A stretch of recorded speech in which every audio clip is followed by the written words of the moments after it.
Apply பண்ணாமலே job உங்களை தேடி வரணுமா? அதுக்கான ஆப் தான் டிக்விக்.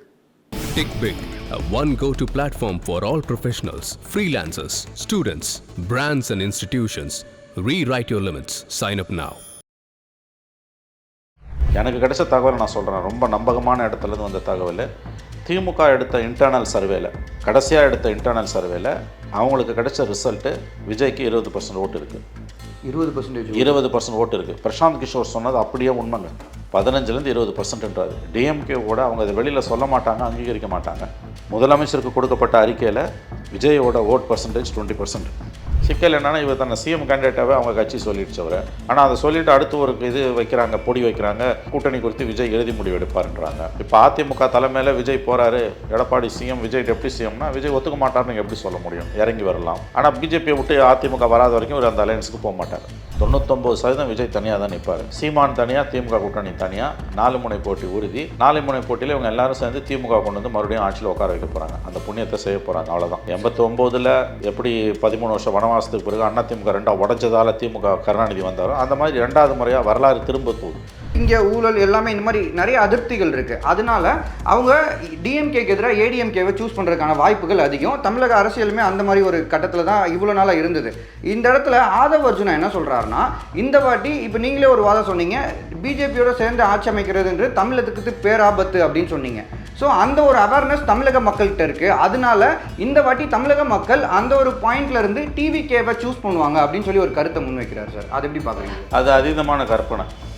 அவர் வந்து திமுகலேருந்து 50% ஓட்டு வரும், அதிமுகலேருந்து 60% ஓட்டு வரும், நாங்கள் 25% ஓட்டு, அப்புறம் இன்னும் 10% கூட 35%, எம்ஜிஆர் 77 ஆட்சி பிடிச்ச மாதிரி நாங்கள் பிடிச்சோன்றார். அவரோட கற்பனை குதிரை தறிகட்டு ஓடிக்கொண்டிருக்கிறது. சார் வணக்கம் சார். வணக்கம் சார். ரீசெண்டாக தமிழக வெற்றி கழகத்தோட செயற்குழு கூட்டம் நடந்து முடிந்தது. அதுக்கு முன்னாடி வரைக்கும் பல இடங்களில், பல அரசியல் விவாதங்களில் டிவிகே குறித்து முன்வைக்கக்கூடிய ஒரு முக்கியமான கருத்து என்னன்னா, கண்டிப்பாக அப்கமிங் டேஸில் ஏடிஎம்கே பிஜேபி அலையன்ஸில் விஜய் அவர்கள் போய் இணைஞ்சிருவார் அப்படின்னு சொல்லி பல விவாதங்கள் நடந்தது. பல கருத்துக்களுமே பல தரப்புலேருந்து பதிவு பண்ணாங்க.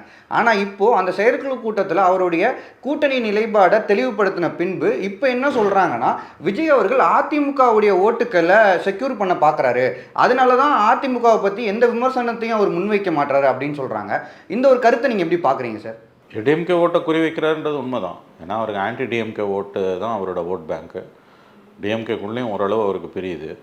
இதில் வந்து அதிமுக வாக்கு, திமுக வாக்கு, காங்கிரஸ் வாக்கு, எல்லார் வாக்கையும், விசிகா, பாமக, நாம் தமிழர் எல்லார் வாக்கையும் தான் அவர் உடைக்கிறார்.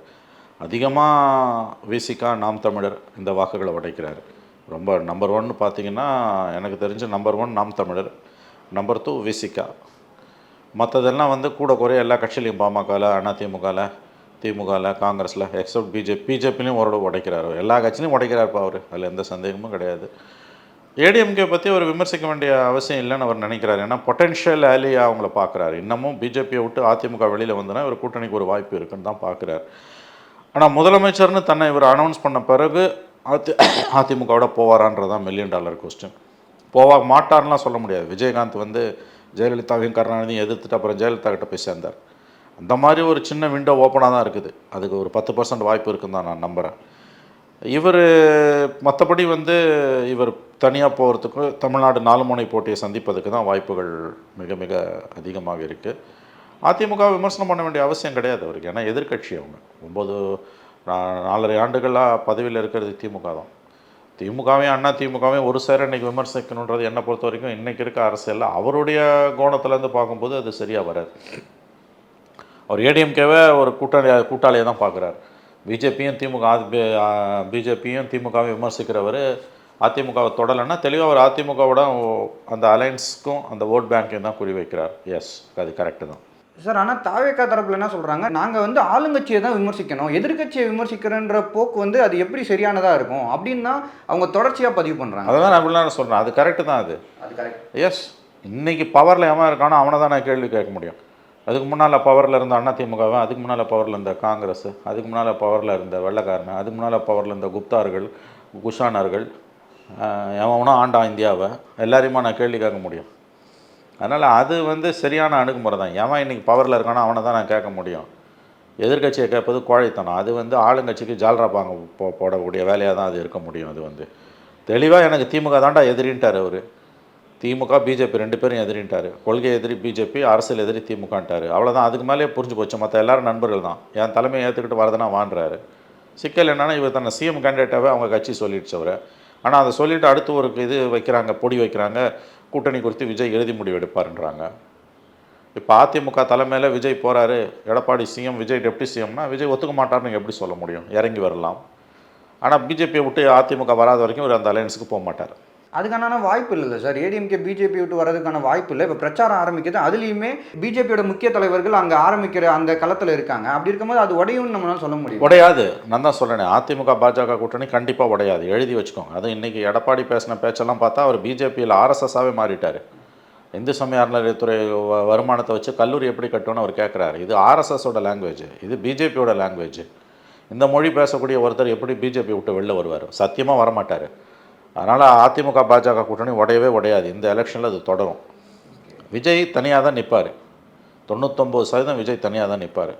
சீமான் தனியாக, திமுக கூட்டணி தனியாக, 4 முனை போட்டி உறுதி. 4 முனை போட்டியில் இவங்க எல்லாரும் சேர்ந்து திமுக கொண்டு வந்து மறுபடியும் ஆட்சியில் உட்கார வைக்க போகிறாங்க. அந்த புண்ணியத்தை செய்ய போகிறாங்க. அவ்வளோதான். 89 எப்படி 13 வருஷம் வனவாசத்துக்கு பிறகு அதிமுக 2ஆக உடஞ்சதால் திமுக கருணாநிதி வந்தாரோ அந்த மாதிரி 2வது முறையாக வரலாறு திரும்ப போகுது. 53 வருஷத்தில் திமுக பேக் டு பேக் கவர்மெண்ட் வந்ததே கிடையாது. அந்த வரலாறு புதுசாக ஸ்டாலின் படைக்க போகிறாரு. அதுக்கு மறைமுகமாக தெரிஞ்சோ தெரியாமலோ விஜய், அதிமுக இவங்க எல்லாரும் துணை போகிறாங்க. அவ்வளோதான் சார். இப்போது டிஎம்கேக்கு எதிராக நாங்கள் தான், டிஎம்கேக்கு எதிரான அரசியல் செய்கிறதுனால டிஎம்கே ஏடிஎம்கே அப்படின்ற போட்டி இனிமேல் கிடையாது, டிஎம்கே டிவிகே அப்படின்ற ஒரு நிலையை அப்படின்னு ஒரு களத்தை இங்கே கொண்டு வரணும்னு அவங்க நினைக்கிறாங்க. அது அந்த கருத்தை எப்படி பார்க்குறீங்க? அது அவங்க முயற்சியாக இருக்கும். எல்லா கட்சியும் அப்படி தான் பார்ப்பாங்க. இப்போ புதுசாக வர அத்தனை பேரும் எனக்கும் பிஜேபிக்கு தான் போட்டின்றான். இப்போ 2021 ஆகஸ்ட்டில் இப்போ பிஜேபி தலைவராக வந்த அண்ணாமலை என்ன சொன்னார்? இனிமேல் தமிழ்நாடு அரசியல்களும் திமுகவுக்கும் அதிமுகவுக்கும் இருக்காது, திமுகவுக்கும் பிஜேபிக்கும் தான் இருக்குன்னாரு. அதே தான் எல்லோரும் சொல்கிறாங்க. இன்றைக்கி விஜயும் அப்படி தான் பேசுவார். இது வரைக்கும் ஒரு அதிமுகன்ற பேரையே சொல்லலை. எனக்கு திமுக தான் அரசியல் எதிரின்ட்டார். பிஜேபி கொள்கை எதிரி, இது அரசியல் எதிரி. அதுவே முதல்ல வினோதமாக இருக்குது. உன் கொள்கை எதிரி தான் உன் அரசியல் எதிரியாக இருக்க முடியும், அரசியல் எதிரி தான் உன் கொள்கையாக இருக்க முடியும். ஆகவே இது திமுகன்னு அவர் சொல்லிட்டார். திமுகன்னு சொல்லி தன்னை தான் முதலமைச்சர் ஒரு கட்சி சொன்னதால் இது 4 முனை போட்டி தான். அது இல்லாமல் அதிமுக பிஜேபி விட்டு வெளியில் வந்தான்னு பேசுகிறதே அபத்தமானது. கொள்கை ரீதியாகவே ஜோதியில் கலந்துட்டாருங்க எடப்பாடி. இது வெறும் கொள்கை கூட்டணி, தேர்தல் கூட்டணி, இடப்பங்கீடு கிடையாது. இது கொள்கை கூட்டணி. ஆர்எஸ்எஸோட லாங்குவேஜை அவர் எடப்பாடி பேச ஆரம்பிச்சிட்டார். அவ்வளோதான், முடிஞ்சு போச்சு. இனிமேல் என்ன இருக்குது? அதிமுக திராவிடன்ற பேரை வச்சுக்கிறதே அவலமானது அவங்களுக்கு. அவங்க பிஜேபியோட ஐக்கியமாயிட்டாங்க. ஏன் அந்த லெவலுக்கு அவர் வராரு? சிறுபான்மையின வாக்குகள் மொத்தமாக போயிடுச்சு அதிமுகன்னு அவருக்கு நல்லா தெரியும். கண்டிப்பாக நமக்கு கிடையாது. ஹிந்து ஓட்டை கன்சல்டேட் பண்ணும். ஹிந்து ஓட்டை கன்சல்டேட் பண்ணுற இடத்துக்கு போயிட்டார் எடப்பாடி சார். ஆனால் இப்படி ஒரு பிரச்சாரத்தை முன்னெடுத்தாருன்னா இந்து ஓட்டெலாம் கிடைக்கிறதுக்கான வாய்ப்புகளுமே குறைவு தானே சார்? அது குறைவோ கூடையோ அது எலெக்ஷன் நேரத்தில் தெரியும். இப்போ ஒன்றும் அதை பற்றி ஆர்வம் சொல்ல முடியாது. குறைவதற்கு தான் வாய்ப்பு அதிகமாக வழியோ கூடுவதற்கு வாய்ப்பு கிடையாது. ஆனால் எதையுமே அறுதிட்டு சொல்ல முடியாது. திமுக மேலே இருக்க வெறுப்பு, பிஜேபி ஆதரவு நிலைப்பாட்டுன்றதை தாண்டி ஹிந்துத்துவ ஆதரவு நிலைப்பாட்டு எடுக்கிற எடப்பாடிக்கு சாதகமாக கூட போய் முடியலாம். வெற்றியை பற்றிலாம் நீங்கள் கணிக்க முடியாதுங்க. எடப்பாடி செய்கிறது தவறு தவறு தவறு. வெற்றி தோல்வின்ற ஆங்கிளுக்குள்ளே நான் போகல. ஜெயிச்சாலுமே இது ரொம்ப ஆபத்தான வெற்றி. ஹிந்துத்துவ மையமாக வச்சு தேர்தலில் சந்திக்கிறதுன்னு எடப்பாடி முடிவு பண்ணிட்டார். ஏன்னா சிறுபான்மையின வாக்குகள் மொத்தமாக நம்மளை விட்டு கழண்டு போயிடுச்சு. அப்போது ஹிந்து கன்சால்டேஷனை பண்ணுவோன்ற முடிவுக்கு போயிட்டார். அது வெற்றி பெறாதுன்னு யாராலையும் சொல்ல முடியாது. இது பெரியார் மண் அப்படி இப்படின்னு பேசுகிறதெல்லாம் அபத்தமானது. பெரியார் மண்ணில் தான் கருணாநிதி போய் பிஜேபியோட 4 வருஷம் இருந்தார், ஜெயலலிதா போய் 1.5 வருஷம் இருந்தாங்க. இப்போ எடப்பாடி 4.5 வருஷமாக பிஜேபியோட தான் சேர்ந்து இருக்கார். மக்கள் அவங்களுக்கும் தான் ஓட்டு போட்டாங்க. அதனால் இந்த கதை இதெல்லாம் பெரியார் மண், இங்கே திராவிட மண், வெங்காய மண்ணுன்றதெல்லாம் சுத்தமாக அதுக்கெல்லாம் அபத்தமான வாதங்கள். அதிமுக பாஜக கூட்டணியில் பாஜகவோட மொழியை, ஹிந்துத்துவ மொழியை, ஆர்எஸ்எஸ் மொழியை எடப்பாடி பேச ஆரம்பிச்சிருக்கார். அதிமுக தொண்டர்களும் விரைவில் அதை பேசுவாங்க. ஒரு ஹிந்துத்துவா கட்சியாகவே அதிமுக மாறிக்கொண்டிருக்கிறது.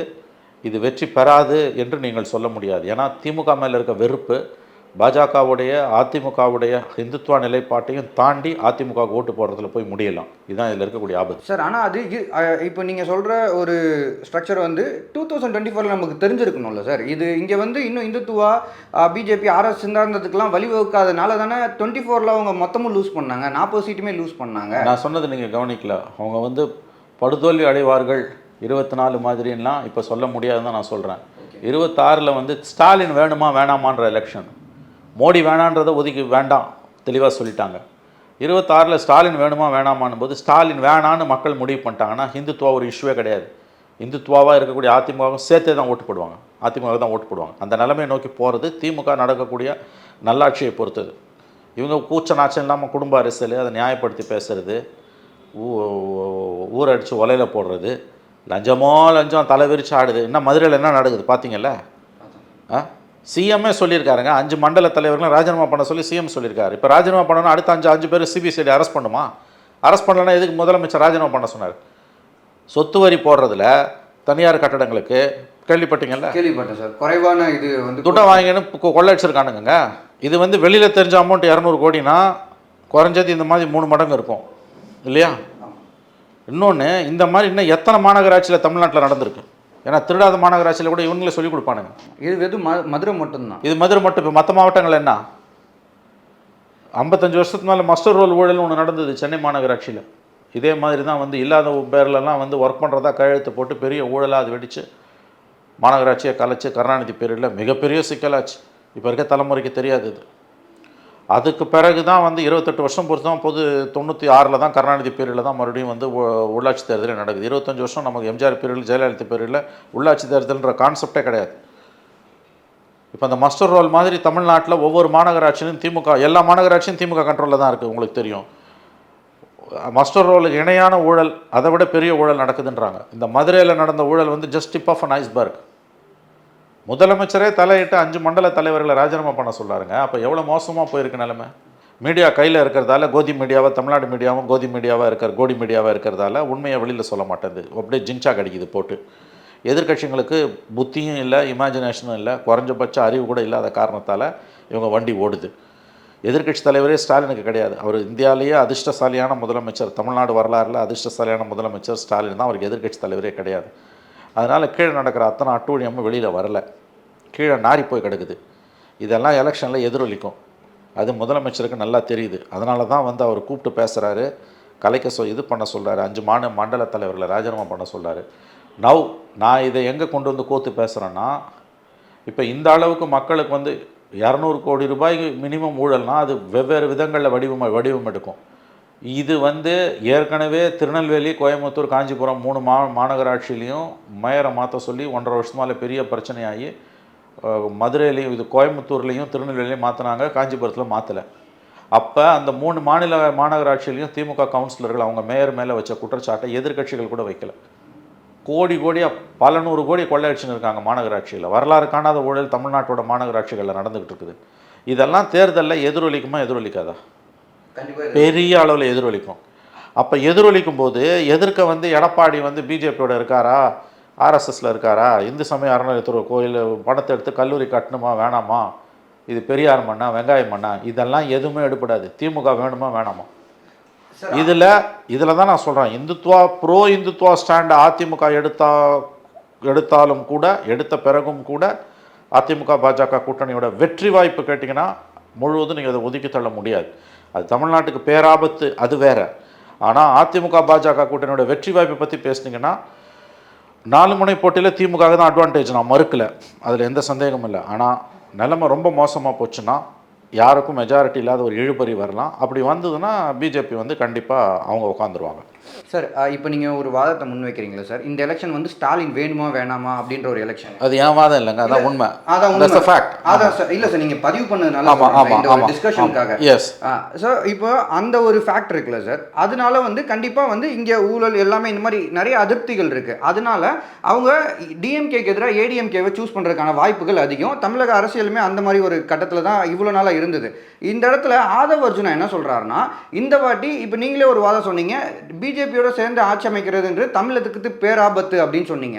ஸோ அந்த ஒரு அவேர்னஸ் தமிழக மக்கள்கிட்ட இருக்குது. அதனால இந்த வாட்டி தமிழக மக்கள் அந்த ஒரு பாயிண்ட்ல இருந்து டிவிகேவை சூஸ் பண்ணுவாங்க அப்படின்னு சொல்லி ஒரு கருத்தை முன்வைக்கிறார் சார். அது எப்படி பார்க்குறீங்க? அது அதீதமான கற்பனை. அவர் வந்து திமுகலேருந்து 50% ஓட்டு வரும், அதிமுகலேருந்து 60% ஓட்டு வரும், நாங்கள் 25% ஓட்டு, அப்புறம் இன்னும் 10% கூட 35%, எம்ஜிஆர் 77 ஆட்சி பிடிச்ச மாதிரி நாங்கள் பிடிச்சோன்றார். அவரோட கற்பனை குதிரை தறிகட்டு ஓடிக்கொண்டிருக்கிறது. அதுக்கெல்லாம் வாய்ப்பே கிடையாது. அதிகபட்சம் அவங்க 15% 20% ஓட்டு வாங்குவாங்க. எனக்கு கிடைச்ச தகவலை நான் சொல்கிறேன், ரொம்ப நம்பகமான இடத்துலேருந்து வந்த தகவல். திமுக எடுத்த இன்டர்னல் சர்வேல, கடைசியாக எடுத்த இன்டர்னல் சர்வேல அவங்களுக்கு கிடைச்ச ரிசல்ட்டு விஜய்க்கு 20% ஓட்டு இருக்குது. 20% 20% ஓட்டு இருக்குது. பிரசாந்த் கிஷோர் சொன்னது அப்படியே உண்மைங்க.